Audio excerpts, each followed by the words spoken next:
Good evening and welcome to tonight's regional news. We tell you in Suriname that a senior military official has been detained after more than 500 kilograms of cocaine was allegedly found in his possession following a vehicle chase on Saturday night, law enforcement authorities have confirmed.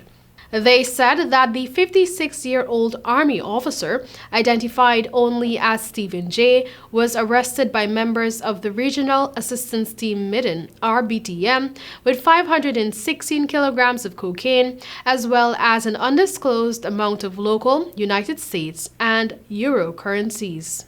They said that the arrest happened near the checkpoint at Pikin Saron in Para district north of the capital. He was ordered to stop but accelerated the vehicle, after which a pursuit ensued with the RBTM team managing to detain him after jamming his vehicle. He has since been handed over to the military police. And now in Trinidad and Tobago, a 24-year-old security officer is assisting police with their investigations into the death of a 31-year-old Shady Dasrath. The security officer told police that he found Dasrath lying unresponsive on her bed in a La Romaine apartment on Friday morning, hours after they had argued over a hickey on her body. Dasrath had a wound on her forehead. Police are awaiting an autopsy to determine how she died. The security officer told police that Dasrath returned to her apartment at Temple Street around 11 p.m. on Thursday. He said that they argued over a hickey on her body, and she went into the bedroom while he stayed in the living room. He told police that sometime after 1 a.m. he went into the bedroom and found her unresponsive on the bed. He alerted other tenants, one of whom is a police officer. The police officer went to Dasrath's apartment where he saw her nude body on the bed and contacted the command center. An autopsy is expected to be done next week. Investigations are continuing.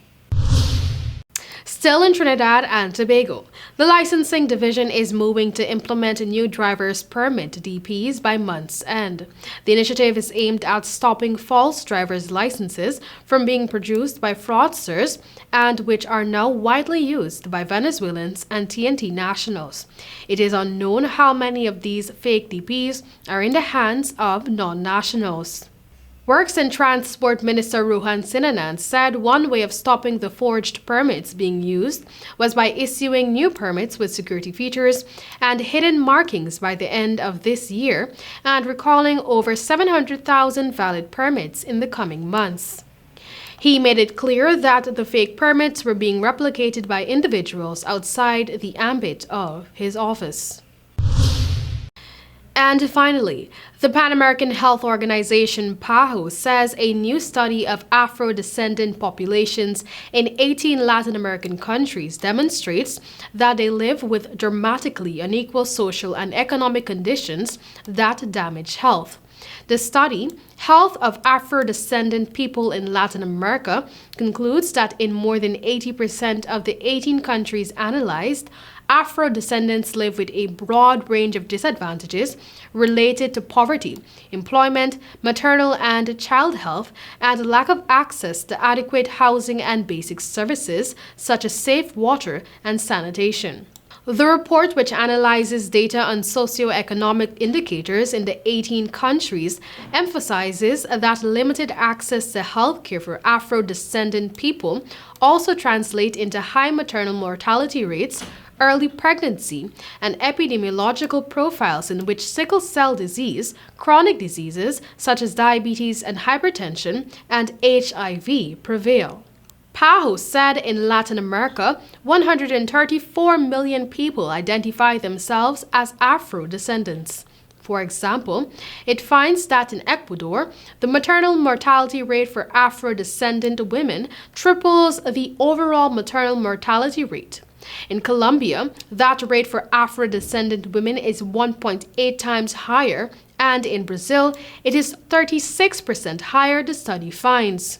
In Uruguay, the proportion of Afro-descendants with limited access to drinking water, 42%, is almost double that of non-Afro-descendants, 24%, according to the report. That was all for tonight's regional news. Thank you for joining.